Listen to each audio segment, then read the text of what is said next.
berubah karena tekanan. Air adalah sumber kebaikan, begitupun rumah sakit adalah sumber kebaikan.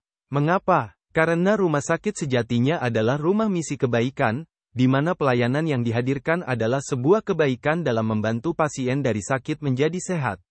Untuk penyelenggaraan pelayanan di atas tentu perlu dukungan SDM dan fasilitas serta peralatan baik yang digunakan dalam pelayanan medis, penunjang medis dan non-medis.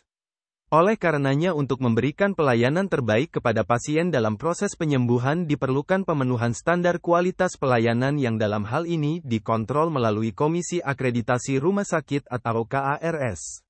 Dalam perjalanannya tentu rumah sakit tidak bisa lepas dari kondisi turbulensi eksternal yang menuntut manajemen rumah sakit untuk selalu menyesuaikan agar selaras dengan perubahan yang terjadi.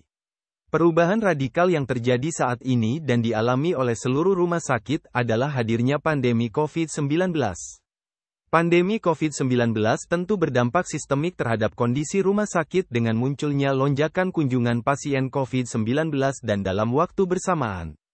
Beberapa kondisi yang muncul adalah tidak tertampungnya seluruh pasien COVID-19 sampai banyaknya nakes yang berguguran saat menjalankan tugas kemanusiaan. Tentu hal di atas tidak bisa dibiarkan begitu saja, perlu pemikiran radikal dan memperpendek jarak antara ide implementasinya, sehingga turbulensi pandemi ini sedikit demi sedikit bisa dikendalikan. Saat dalam kondisi normal ajakan berubah terkadang banyak mengalami hambatan dalam implementasinya, tapi tidak demikian di saat pandemi hari ini semua dipaksa untuk melakukan perubahan. Walaupun perubahan yang dilakukan bersifat by accident bukan by design. Selama masa pandemi saat ini setidaknya terjadi perubahan yang signifikan di pelayanan rumah sakit. Jika ditinjau dari kacamata lean manajemen setidaknya perubahan yang dilakukan terlihat pada beberapa hal. 1. Peningkatan kualitas pelayanan. Dikeluarkannya alur pemeriksaan pasien COVID-19 via IGDB, pasien non-COVID-19 yang akan ke layanan poliklinik harus dilakukan pemeriksaan swab terdahulu. C. Reminding kepada seluruh petugas lapangan untuk senantiasa menjalankan Proks 6MD, adanya pemisahan zonasi pelayanan yang berbeda untuk rawat inap pasien COVID dan non-COVID. 2. Peningkatan percepatan pelayanan. Hadirnya telemedicine yang memungkinkan pasien rawat jalan non-COVID bisa melakukan konsultasi secara online. B. Hadirnya layanan home care untuk pasien non-COVID. 3. Meningkatkan respect to people. Sterilisasi area kerja secara berkala di seluruh tempat kerja petugas. B.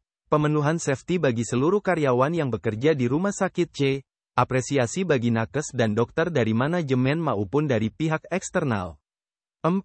Menerbitkan kebijakan, pedoman, panduan dan SOP baru bagi penanganan pasien COVID-19 yang dijadikan pegangan dalam proses pelayanan. Kesemua upaya di atas tentu menjadi gambaran bahwa rumah sakit tidak akan terlepas dari kondisi turbulensi yang bisa datang kapan saja. Oleh karenanya dibutuhkan organisasi yang adaptif terhadap perubahan yang terjadi. Hal ini hanya bisa dilakukan saat rumah sakit mampu menghadirkan sebuah organisasi pembelajar, yang senantiasa cepat beradaptasi dengan perubahan yang terjadi.